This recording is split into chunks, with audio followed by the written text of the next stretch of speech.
I think it's raining. Not sure, but I think.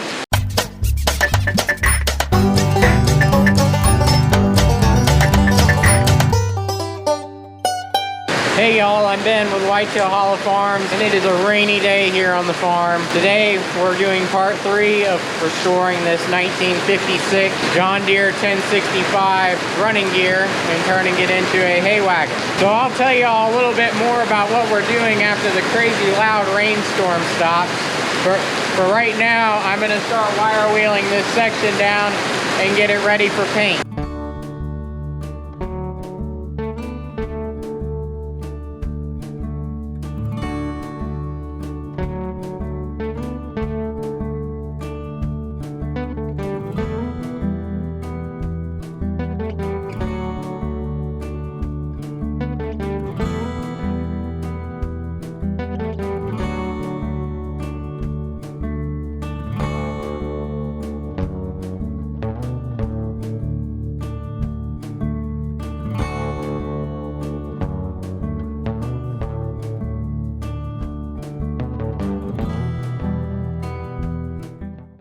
Now that the crazy rainstorm is mostly done, still got some thunder in the background though, I can tell y'all what we're doing today. So, don't know if you could tell, had the drill out right there with the wire wheel on it. And the objective with that is just to knock all the rust off of this thing. Obviously there's a little bit of rust still there, but they'll cover over with primer and new paint and it'll be as good as new. This is what we end up with. It's a very smooth surface, ready to paint on. And over here on this side is what we were ending up with before. And you can see it's all rippled and paint's coming apart. The idea is just to knock all the loose stuff off before we put new paint on. So that side's done, this side is not. I still gotta apply a second coat of paint to these tires. They did just get a little bit of water on them, unfortunately, because of the rain drifting in here to the barn. So gotta get some of this water off, but there's a couple of light spots like you can see through here. You can see a little bit of gray, so they just need a second coat and some primer. They'll be ready to go, and we'll throw the new tires on probably tomorrow, which would be a Monday, because Sunday everybody's closed in town and they can't do it, and I'm not ready. So yeah, objective today, get these two axles cleaned up. I've also got all the bolt except for one or two.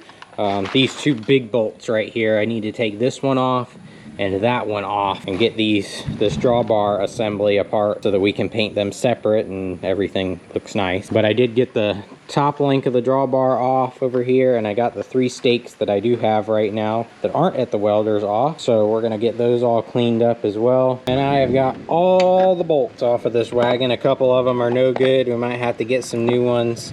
They're just stripped out, old, rusted.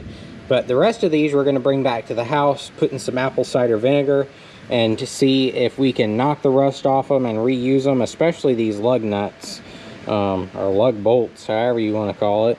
I have never seen a design like this before. Usually on a trailer it's studs sticking out and you attach lug nuts, but these are actual bolts that go into the axles, into the hubs over there. So I don't really want to have to go searching for new ones. All of them appear to be in decent condition apart from the rust, which hasn't deteriorated much off of them. So I'm going to try and save these with some apple cider vinegar and paint them up and see how long we can preserve them for. So as soon as the rain lets up a little bit more, because it just started again, I'm going to head back to the house and get something to eat. Every time I seem to get on this camera I get hungry. I don't know what that's all about.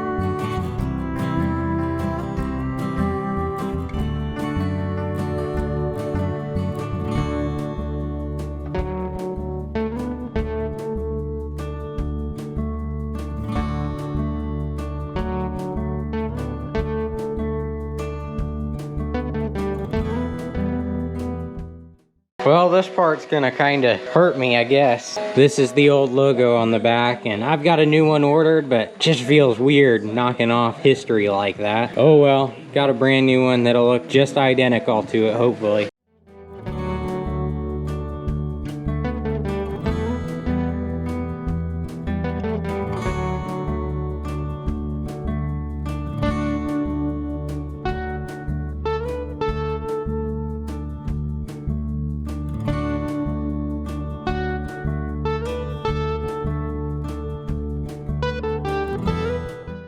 Alright y'all, we're fixing to find out just how yellow I can get my hands again tonight. I'm gonna paint these tires, do their second coat, and then tomorrow we'll put on the clear coat. It shouldn't take long to just spray these down one more time real good, probably about 10-15 minutes, and that project will be done. And we'll move on back over here where I'm gonna try and put some primer on this back axle. Haven't messed with the front axle a whole lot because I do not have the right size socket to take these drawbar pieces out, and I'd like to take the drawbar off before I paint this front piece. It also got wet under here today. I just didn't want to work in the wet over on this side of the building. It kind of drifted in when it rained earlier. We'll come back over here and prime this, and if I really get bored and have some extra time, I'll wire wheel these 3 components here and put some primer on them too, but no promises there.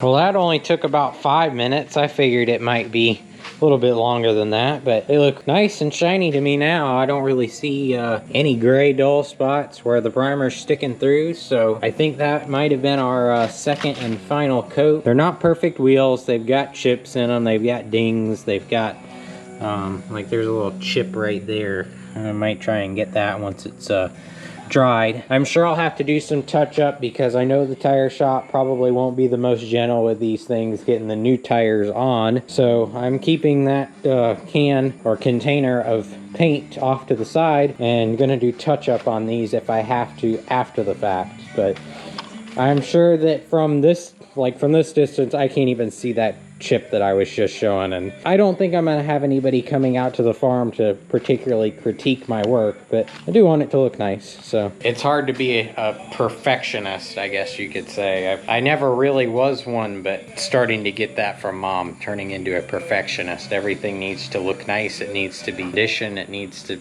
be right, and if it's not, then it just doesn't meet my heart. So well, I think this will be good for now. Apart from the one chip that I need to go back and fix that because I'll go crazy if I don't. So I'm gonna let that dry up a little. Ben's all in there with wet paint, and once that's dried up, chip. And tomorrow morning we'll put some clear coat on, and maybe tomorrow afternoon get to the tire shop and we put 4 brand new Kenda I guess, yeah, Kenda, made in Taiwan. Oh boy, we'll see how our Taiwanese, whatever, I get the Taiwanese tires hold up. They look pretty good to me, and I'm excited to have them on. It'll look like a real wagon with real implement tires and not some of these old truck tires on it. All right, well, we'll move on to the next section here, which is going to be putting some primer on this sucker. I'm going to quick get a towel and get all the loose stuff off of it and clean it up the best I can by hand before we go applying any primer on it, because we don't want to get stuff that's not going to stick. And I think we'll be ready to go. Hopefully tomorrow, while we're in the process of doing tires and whatnot, I can take care of these wheel bearings. I'm sure this one needs to be changed or looked at because it is not rolling as free as I would like for it to. It stops pretty quick. This is a prime example of what a wheel bearing should do. That one rolls pretty well on its own. So I'm gonna repack all of them regardless, because it's probably been years since they've been repacked, if ever. So, but that one I think might be a bad bearing. So we'll bust into that tomorrow. So let's get to priming this sucker though.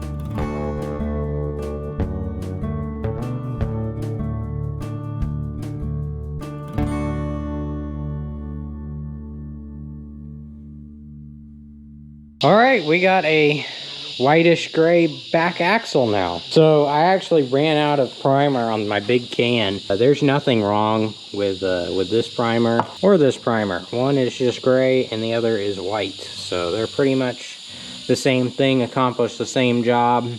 Not a huge difference. This one a little bit longer to dry. I think that's about the only difference there. I definitely like the gray in the bigger can, but it is a Sunday night right now. Home Depot and Lowe's and Tractor Supply, all those places are closed. So I figured, well, the thing, one's just a little bit different shade and it'll all be green. So I just finished it out with the can of white since my gray was empty. Huge improvement here. Sure to cover over the old serial number that was right here. Try and preserve any history there that for future generations. We did not get the bottom side of this. I don't want to mess with it or have any. I'm just going to leave it sitting the way that it is. Let it all dry overnight and we will pick it up and get the underside of it and any nooks and crannies that I missed in the frame there tomorrow. Pretty good progress there, I'd say. Alright, y'all, still rocking the pink safety glasses courtesy of Mom because I don't know where mine even went now. I guess I'm just gonna keep wearing pink. Very little progress on this thing over the past 2 or so days. It's been very slow going, but we're getting there. So I needed to get the drawbar off of the front axle so that I could paint that separately, or I wanted to try to. I also wanted to try and get this steering assembly off, but realized that it's kind of all connected together and yeah, it was not coming off the way that I want it to, and I don't want to mess it up. So it's just going to get painted with everything together. As much as I hate to do that, I'm just going to do my best around this whole steering area here. But I needed to get a 1 5/16 socket, and Tractor Supply was the only place that had one, so that's what I needed to get the big bolt out of the drawbar off. So if drawbar is off, that is ready to be wire wheeled down and sanded up and ready to be primered and painted. There are a couple small things on this wagon that people have done aftermarket, I guess you could say. Obviously somebody put some steel plates on the sides here. I don't see anywhere underneath the drawbar. I've looked under there where it might be cracked or messed up, so I'm guessing somebody just decided to add some extra strength in that area for one reason or another. It doesn't look like there's a weld in the drawbar anywhere. They just tacked 2 steel plates on the sides of it. The numbers here are just from the auction site. I don't know what the auction companies use for their paint or their chalk stuff that they write all their numbers down with, but it's almost irremovable. I don't know what it is. If any of y'all know what auction companies use to mark the numbers down on equipment, let me know, because that stuff is strong and it's hard to come off. The golf cart that we bought Mom for Christmas this past year, it's still got the chalk on the front of it. We can't find any way to get the chalk off. So I don't even think it's chalk. I think it's some type of paint. So if you guys know what type of material that is, let me know in the comments. I'm interested to find out, because in order to get it off, you got to repaint it basically. So we're gonna probably work on this real quick. Get the drawbar ready, paint it up tonight in some primer and green paint. So I finished the back axle. It is ready for paint now. I've actually got a jug of my green paint sitting right here, so just got to get the paint sprayer set up, but I'd like to get that painted as well. And I think I'm going to get these 4 components here painted tonight as well. So we're going to wire wheel all this stuff here, paint all of this stuff here, and we will worry about the front axle another time, because that's just been the biggest pain so far. It's heavy and there's no real good way to work on it. So I think that's going to be the last component that gets painted. The wheels, however, are looking fantastic. They are pretty much ready to go. I did some small touch up with just a can of spray and a couple of spots that I missed, so I didn't have to take the big sprayer out, and they look pretty good to me. They're a little bit dirty right now because a bunch of rain came through today, and as you can see, my whole project site in here is kind of wet. I guess it rained straight into the barn here, so made kind of a mess. Luckily didn't mess up the paint at all, but they're just kind of dirty. They got some splatters on them, but they are ready for the new tires. I got the new tires loaded up in the back of the truck, and hopefully in the morning I'm going to take these up to get the new tires mounted on them. So just going to clean them off before I put them in the back of the truck. And one of them I think still needs some clear coat, so we're going to get that taken care of as well. So enough chit chatting, I'm going to get to work.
Wow. Tell me that is not an astounding difference. So for comparison here, because we have one, this is the back axle and the drawbar, and this is the front axle. Yeah, that's a bit of a difference, I'd say. That green pops. That one is rusted out and old, which there's nothing wrong with that. It's pretty cool patina. I mean, it looks neat, but I don't want any further deterioration on it. So that's why we're doing a full restoration here, especially in our part of the United States. I really don't see a lot of these hay wagons, the John Deere ones. John Deere seems to be the pretty preliminary tractor company in this area. We get pretty much all John Deere equipment down here, but not a whole lot of hay wagons. So it is pretty cool to restore this thing, and I can't wait to start watching it come back together and have a deck on it and get the logos on it and everything else. So it's a huge difference, that's for sure. I still need to paint the bottom side of this, but I don't want to go touching the top half that's now wet. I want it to dry up and do its thing before I go flipping it over and moving it. So we're gonna leave it here for tonight just the way it is, and those other components. Usually takes about 8 hours to get a full dry down on this stuff in the right humidity. We don't really have the right humidity right now, so it might take a little bit longer, but I'm hoping to come back in the morning, and I gotta actually move all of this out of the way first thing in the morning because we're getting a delivery of feed in our feed room there, and when they do their deliveries they back all the way up to the door. So I got to move everything out of this area in order for that to happen. So yeah, that's gonna be fun. I hope to see y'all in part 4 where we're gonna finish painting this, because I'm sure it might need a second coat. It looks fantastic to me right now. I'm actually kind of proud of my own work for once. I'm usually not too proud of my work. If you watch me working on the wheels, you'll see that I'm kind of a perfectionist when it comes to stuff like this. And the wheels were in really rough shape. Yeah, I wasn't too happy with how a couple of them ended up turning out, so I had to go back and do some work on them, and I'm still screwing with them a little bit. This tire, or this wheel, for some reason just won't let the paint stick to it, and it keeps bubbling in a couple of spots. So I'm still kind of working on it. Overall, it looks good. It'll be fine, but it's just little stuff like that bugs me. So I'm sure I'll have to do some touch up on these things anyways after the tire shop messes with them, because I'm sure they'll scratch them up or ding them or do whatever they're going to end up doing. So it's not a big deal because they're probably going to have to be touched up anyways. So we'll go back and fix those. But this I'm excited about. That looks really good, and I can't wait to see it all come together. So be sure to tune into the next part where we'll finish with all that there, and we'll start on this front half, and hopefully we'll have our reach pole back that goes between the two axles, and we can get that painted and the other stake that we're missing, because we only have 3 right now and there should be 4. So we will have the entire wagon back and hopefully start putting it together in the next part, towards the end of the next part, I should say. So thanks again for watching, everybody. If you're new to the channel, be sure to check out the last few videos that I've done on this project, because it'd be pretty cool if you did. We do all sorts of different content on the channel. We do animals, we do hay production, all sorts, everything. Yeah, pretty much. So be sure to tune into the next one, leave a like on this video, and subscribe. Thanks for watching, everybody.